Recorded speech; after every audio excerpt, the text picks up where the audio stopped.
I'm Isabella. I'm standing in the storage room of the farmhouse, the same place where I discovered the horrifying truth. The computer screen in front of me shows Richard and Margaret, their faces twisted in panic as they realize they've been caught.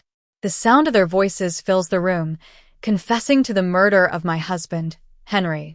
2 years ago, Henry passed away, leaving me alone with a farmhouse near the mountains. I couldn't bear to return to that place, where so many memories of him lingered.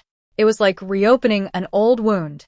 So, I locked the door and tried to forget. But life has a way of forcing you to face your fears.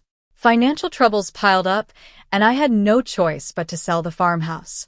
One foggy morning, I drove back there, my heart heavy with dread. I expected to find a neglected, decaying house, but instead, I was greeted by a well-maintained property. The rose garden, which Henry had loved so much, was in perfect condition. Someone had been taking care of it. As I stepped inside the house, I noticed something was off. There were signs of recent habitation. Fresh groceries in the fridge, a mug with a ring of dried tea on the counter. My unease grew with each step. I knew I had to find out who was living here. I remembered Henry's homemade surveillance system. He had been so stubborn about installing it himself, against my teasing. I powered on the old desktop tower in the storage room, and to my relief, it still worked.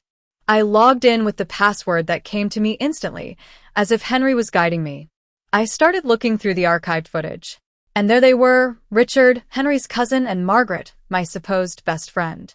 They entered the house as if it was their own. They were laughing, pouring wine, and acting so casually. It was as if they had no guilt. Then I heard their conversation. Margaret explained how she had switched Henry's medicine with a slow, acting herbal poison. They did it for the money, the house, and the accounts Henry had never fully disclosed. I felt like the ground beneath me was collapsing. All those times I had trusted Margaret's reassurance, when Henry complained about the taste of his pills, it was all a lie. I was in shock, but I knew I had to act fast. Just then, I saw their car pull up outside. They were coming back, and they would see my car. Panic set in, but I managed to copy the surveillance footage onto a flash drive.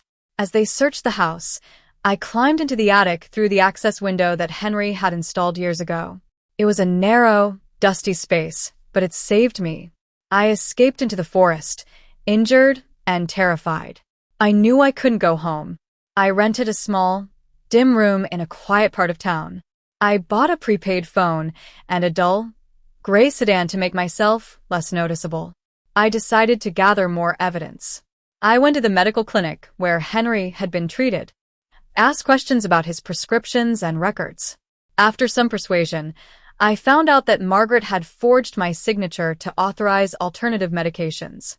I got copies of the relevant documents, solid evidence of their crime. Instead of confronting them directly, I decided to play a game. I let them think I was losing my mind. I answered Margaret's call with an unsteady voice, saying I thought I saw Henry. Then I went silent. They started sending me messages, first offering money, then threatening me. Their fear grew with each passing day. Finally, I returned to the farmhouse at night. I used the service path Henry had shown me and entered the house quietly. I activated the surveillance system again, this time streaming the footage. When Richard and Margaret arrived, I cut the lights, engaged the locks, and played Henry's voice. They were terrified.